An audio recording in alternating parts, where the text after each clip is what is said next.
প্রিয় ভাইরা আমার, বন্ধুরা আমার, এই জন্য আজকের এই ওলামা বন্ধু ফাউন্ডেশন থেকে আমি সকল ওলামায়ে কেরামকে উদাত্ত আহ্বান জানাতে চাই, আমরা দলমত নির্বিশেষে এক কাতারে কাতারবদ্ধ হয়ে আমরা এই নওগাঁ জেলার প্রবীণ যারা ওলামায়ে কেরাম আসবে, বিশেষ করে আমাদের প্রিয় ভাই, সারা বাংলার আলোচিত একজন মানুষ, আমাদের প্রিয় ভাই শায়েখ আব্দুল হাই মোহাম্মদ সাইফুল্লাহ, প্রিয় ভাই, সারা বাংলাদেশে খুবই পরিচিত একজন মানুষ। তিনি চাচ্ছেন যে এই নওগাঁর দলমত সকল ওলামায়ে কেরাম একত্রিত হয়ে এক ব্যানারে এক কাতারে হয়ে আমরা যেন এখান থেকে ইসলামের একটা বিজয় আমরা যেন উঠাইতে পারি, কায়েম করতে পারি। এই জন্য আমরা সকলে এই চেষ্টা করব। ওলামা বন্ধু ফাউন্ডেশনে যে সকল ওলামায়ে কেরাম নবীন যে সবাই বক্তা আলেম আছে তাদের জন্য দোয়া করব। প্রিয় ভাইরা আমার, বন্ধুরা আমার, আল্লাহ রাব্বুল আলামিন এই পবিত্র রমজানুল মুবারক মাসে কোরআন নাযিল করেছেন। আল্লাহ রাব্বুল আলামিন জানিয়ে দিলেন, শাহরু রমাদানাল্লাযী উনজিলা ফীহিল কোরআন। আল্লাহ রাব্বুল আলামিন কোরআন নাযিল করছে রমজান মাসে। আল্লাহ রাব্বুল আলামিন কোরআন নাযিল করবেন, প্রিয় ভাইরা আমার, সিদ্ধান্ত নিলেন। আসমানকে ডাক দিয়া বললেন, ও আসমান, তোমার উপরে আমি আল্লাহ কোরআন নাযিল করতে চাই। আসমান ডাক দিয়া বললেন, আল্লাহ আমি সহ্য করতে পারবো না। পাহাড়কে বললেন, পাহাড় তোমার উপরে কোরআন নাযিল হবে। পাহাড় বললেন, না, আমি সহ্য করতে পারবো না, কারণ এটা মহাভাব সমুদ্র কিতাব। আল্লাহ পাক বললেন, ও জমিন, তোমার উপরে আমি আল্লাহ কোরআন নাযিল করতে চাই। জমিন বলল, আল্লাহ আমি কোরআনের ভার সহ্য করতে পারবো না। প্রিয় ভাইরা আমার, এই মক্কা থেকে একটু দূরে জাবালে নূর পাহাড়, এই জাবালে নূর পাহাড়ের হেরা গুহার মধ্যে আপনার আমার নবী মুহাম্মদুর রাসূলুল্লাহ ধ্যানে মগ্ন আছেন। আপনার আমার নবী ওই গুহার মধ্যে ধ্যানে মগ্ন। আমার আল্লাহ ডাক দিয়া বললেন, জিবরাইল তাড়াতাড়ি করে চলে যাওয়ার দেরি করা যাবে না, আমার নবীর উপরে আজকে আমি কোরআনুল কারীম নাযিল করব। সুবহানাল্লাহ। প্রিয় ভাইরা আমার, নবীর উপরে কোরআন নাযিল করলো। এ প্রিয় ভাইরা আমার, এই দুনিয়া থেকে বিশাল বড় একটা জায়গার মধ্যে আল্লাহ রাব্বুল আলামিন লাউহে মাহফুজের মধ্যে কোরআনুল কারীম লিখে রেখেছেন। সেই পবিত্র কোরআনুল কারীম আমার আল্লাহ মানুষের অন্তরের মধ্যে সেটিং করে দিলেন। কোরআনুল কারীম নাযিল হয়ে গেল পবিত্র মাহে রমজান। প্রিয় ভাইরা আমার, নবী মুহাম্মদুর রাসূলুল্লাহ তার মতো উত্তম মানুষ, ভালো মানুষ আর পৃথিবীর জমিনে আসে নাই, আসবেও না। এমন উত্তম মানুষ এই মক্কার মানুষের কার্যকলাপে তিনি ব্যথিত। তিনি ভাবতেছেন কি করে এই মানুষগুলোকে ভালো বানানো যায়। প্রিয় ভাইরা আমার, তিনি একটা সংগঠন তৈরি করলেন, নাম দিলেন হিলফুল ফুজুল। সেইখানে নিজের তৈরি করা আইন প্রয়োগ করে সেখানে চেষ্টা করলেন এই সংগঠনের মাধ্যমে মক্কার মানুষকে কিভাবে ভালো করা যায়। প্রিয় ভাইয়ের আমার, উত্তম মানুষ উত্তম সিদ্ধান্ত নিয়েও মানুষকে ভালো করতে পারলেন না।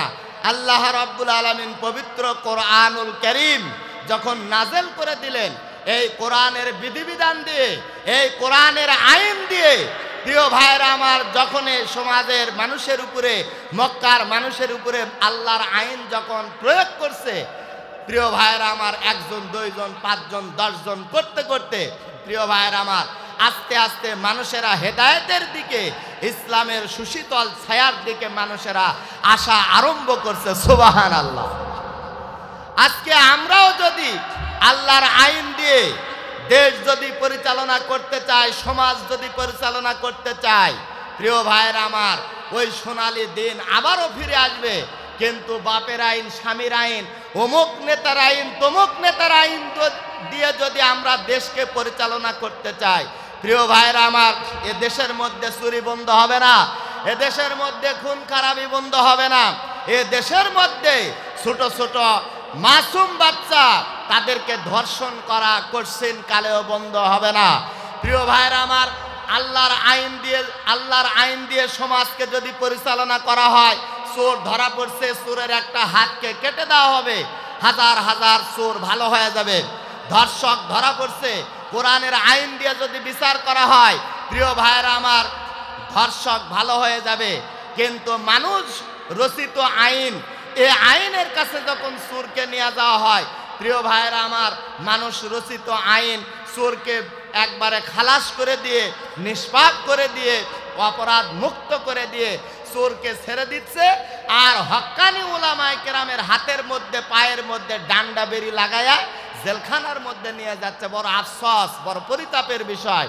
প্রিয় ভাইয়েরা আমার, দেশের মধ্যে ধর্ষণের আইন না থাকার কারণে ছোট্ট একটি মেয়ে আসিয়া, তাকে নির্মমভাবে ধর্ষণ করে দুনিয়া থেকে বিদায় করে দেওয়া হলো। যদি আমরা এর বিরুদ্ধে সচেতন যদি না হই, আমরা উলামায়ে কেরাম তৌহিদি মুসলমান, এইটার বিরুদ্ধে যদি আমরা ময়দানে না নামি, এর সুবিচার যদি আমরা দাবি না করি, প্রিয় ভাইয়েরা আমার, আগামী দিনে আমাদেরও বোন, আমাদেরও মা, আমাদেরও সমাজের মহিলারা ধর্ষিত হবে, তাতে কোনো রকমের কোনো কি নাই।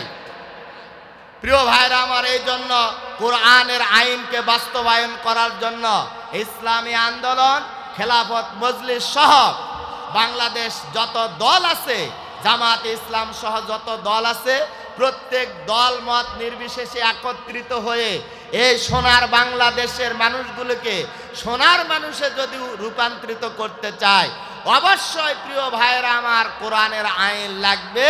কোরআনের আইন ছাড়া এই সোনার বাংলাদেশে সোনার মানুষ কখনো গড়ে উঠবে না। কথা বলেন ঠিক কিনা? প্রিয় ভাইরা আমার, বন্ধুরা আমার, এই জন্য উলামায়ে কেরামের একত্রিত হওয়ার জন্যই আজকের এই উলামা বন্ধু ফাউন্ডেশন নওগাঁ জেলার আয়োজিত আজকের এই উলামা বন্ধু ফাউন্ডেশনের কাজ কি? উলামা বন্ধু ফাউন্ডেশনের কাজ হলো নওগাঁ জেলার সমস্ত দল মত নির্বিশেষে আলেম ওলামাদেরকে একত্রিত করে এই নওগাঁ থেকে যেন ইসলামের বিপ্লব ঘটতে পারে এবং এই নওগাঁ থেকে যেন সারা বাংলাদেশে ছড়ে পড়ে। প্রত্যেকটা জেলায় জেলায় ওলামায়ে কেরাম দলমত নির্বিশেষে একত্রিত হয়ে, প্রিয় ভাইরা আমার, ইসলামের হুকুমত বাংলার জমিনে কায়েম করতে হবে। নতুবা স্বৈরাচারেরা আবারও আমাদের ঘাড়ের উপরে চেপে বসবে। প্রিয় ভাইরা আমার, বিগত দিনে দেখা গেছে ওলামায়ে কেরামদের হাতের মধ্যে হাতকড়া লাগায়া, পায়ের মধ্যে ডান্ডা বেরি লাগায়া ওলামায়ে কেরামকে কষ্ট দিয়ে, প্রিয় ভাইয়েরা আমার, হাজতের মধ্যে নিয়ে যাওয়া হয়েছে। কিন্তু বর্তমান আমরা দেখতেছি যারা আলেমদের উপরে, সাধারণ মানুষদের উপরে এই দেশকে নিঃস্মার যারা করেছে, তাদেরকে এমনভাবে নিয়ে যাওয়া হচ্ছে মনে হয় দুলা ভাইয়ের বাড়ির বেড়াবার যাচ্ছে, অথবা মনে হচ্ছে কোনো হালখাতা বিয়ে বাড়িতে দাওয়াত খাবার যাচ্ছে। অথচ এর আগের সময় আমরা দেখছি উলামায়ে কেরামের কি দৃশ্য। জেলখানা থেকে অনেক আপারা, অনেক ম্যাডামেরা হাতের মধ্যে মেহেদি দিয়া বের হয়। প্রিয় ভাইরা আমার, এই জন্য উলামায়ে কেরামকে সচেতন হতে হবে। দল মত এইগুলা ভুলে যান। উলামায়ে কেরাম এক প্ল্যাটফর্মে আসতে হবে। কোরআনুল কারীমের আইন দিয়া যেন সংসদ বাস্তবায়ন হয়। তাছাড়া আবারও সংসদের মধ্যে গান বাজনা, নানান রকমের অশালীন কথাবার্তার আলোচনা হবে। প্রিয় ভাইরা আমার, বন্ধুরা আমার, এই জন্য আজকের এই উলামা বন্ধু ফাউন্ডেশন থেকে আমি সকল উলামায়ে কেরামকে উদারত আহ্বান জানাতে চাই, আমরা দলমত নির্বিশেষে এক কাতারবদ্ধ হয়ে আমরা এই নওগাঁ জেলার প্রবীণ যারা উলামায়ে কেরাম আসবে, বিশেষ করে আমাদের প্রিয় ভাই, সারা বাংলার আলোচিত একজন মানুষ, আমাদের প্রিয় ভাই শায়েখ আব্দুল হাই মোহাম্মদ সাইফুল্লাহ, প্রিয় ভাই, সারা বাংলাদেশে খুবই পরিচিত একজন মানুষ। তিনি চাচ্ছেন যে এই নওগাঁর দলমত সকল উলামায়ে কেরাম একত্রিত হয়ে এক ব্যানারে, এক কাতারে হয়ে আমরা যেন এখান থেকে ইসলামের একটা বিজয় আমরা যেন উঠাইতে পারি, কায়েম করতে পারি। এই জন্য আমরা সকলে এই চেষ্টা করব। উলামা বন্ধু ফাউন্ডেশনে যে সকল উলামায়ে কেরাম নবীন যে সবাই বক্তা আলেম আছে, তাদের জন্য দোয়া করব। যারা এখনো বাহিরে আছে, উলামা বন্ধু ফাউন্ডেশনের ভিতরে আসে নাই, প্রিয় ভাইদেরকে আহ্বান জানাবো, আপনারা দূরে না থেকে আমাদের কাছে আসেন, আমাদের ভুল ত্রুটি ধরে দেন এবং আপনাদের সুমতামত পেশ করে ওলামায় এই যে আপনার ওলামা বন্ধু ফাউন্ডেশন যেন দ্রুত নওগাঁ জেলার আনাচে কানাচে আমরা যেন ছড়িয়ে দিতে পারি। আল্লাহ রাব্বুল আলামিন আমাদের সকলকে তৌফিক দান করুন। ওয়া আখির দাওয়ানা আলহামদুলিল্লাহি রাব্বিল আলামিন।